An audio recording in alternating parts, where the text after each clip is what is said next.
ছাত্র জনতার গণ অভ্যুত্থানে ক্ষমতা থেকে বিতাড়িত আওয়ামী লীগ প্রায় অর্ধ বছর দেশে নেই শীর্ষ নেতৃত্বের অনেকেই, আবার অনেকেই করছেন কারাবাস। এদিকে ভারতে অবস্থান করে দলের সভাপতি ও সাবেক সরকার প্রধান শেখ হাসিনা বিভিন্ন সময় নানা কর্মসূচি ঘোষণা করলেও বাস্তবে তার প্রতিফলন হয়নি। এবার আবারও একগুচ্ছ কর্মসূচি ঘোষণা করেছে দলটি। আর তাদের এই কর্মসূচি ঘোষণার পরপরই বিএনপি তাদের নতুন কর্মসূচি ঘোষণা করেছে। ফেব্রুয়ারি মাস জুড়ে বড় দুই দলের কর্মসূচিকে রাজনৈতিক অঙ্গনে এক নতুন উত্তেজনা সৃষ্টি করেছে। নেটিজেনদের মধ্যে অনেকেই প্রশ্ন তুলেছেন, এটা কি যুগপৎ কর্মসূচি নাকি পাল্টাপাল্টি কর্মসূচি, নাকি বিএনপি এমন কর্মসূচির পেছনে অন্য কোনো পরিকল্পনা রয়েছে।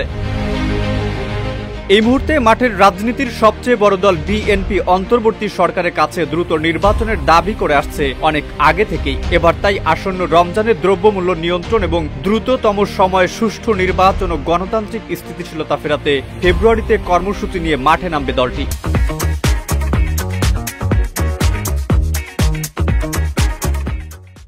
ঢাকা সহ সারা দেশে 2 ধাপে সমাবেশ করার পরিকল্পনা করছে তারা। বিএনপির স্থায়ী কমিটির বৈঠক থেকে জানা গেছে, খুব শিগগিরই কেন্দ্রীয় ও বিভাগীয় নেতাদের সঙ্গে বৈঠক করে কর্মসূচির দিনক্ষণ চূড়ান্ত করা হবে। সোমবার রাতে বিএনপির স্থায়ী কমিটির বৈঠকে সব বিষয়ে নীতিগত সিদ্ধান্ত নেওয়া হয়।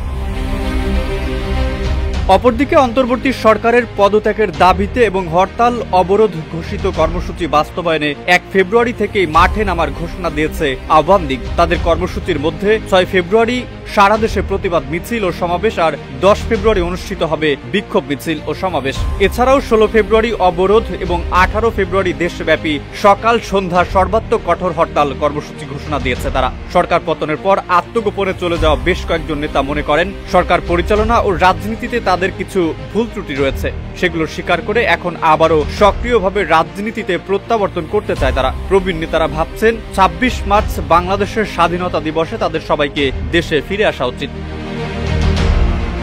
অন্যদিকে বিএনপির স্থায়ী কমিটির বৈঠক থেকে জানা যায়, দেশের বর্তমান পরিস্থিতিতে দ্রুত নির্বাচনের বিকল্প নেই। বিগত 1.5 দশকে দেশের গণতন্ত্র ধ্বংস হয়েছে, জনগণ তাদের অধিকার থেকে বঞ্চিত হয়েছে। 3টি সংসদ নির্বাচনে জনগণ ভোট কেন্দ্রে যেতে পারেনি। তাই এখন সংস্কারের পাশাপাশি গণতান্ত্রিক স্থিতিশীলতা ফিরিয়ে আনতে যত দ্রুত সম্ভব সরকার ও জনগণকে নির্বাচনমুখী করা উচিত। আওয়ামী লীগের কর্মসূচির প্রেক্ষিতে বিএনপি মাঠে নামছে বিষয়টি এমন কিনা, এমন প্রশ্নের উত্তরে বিএনপি জানায়, গণতান্ত্রিক স্থিতিশীলতা ফেরত আনতে বিএনপি আবারও মাঠে নামছে।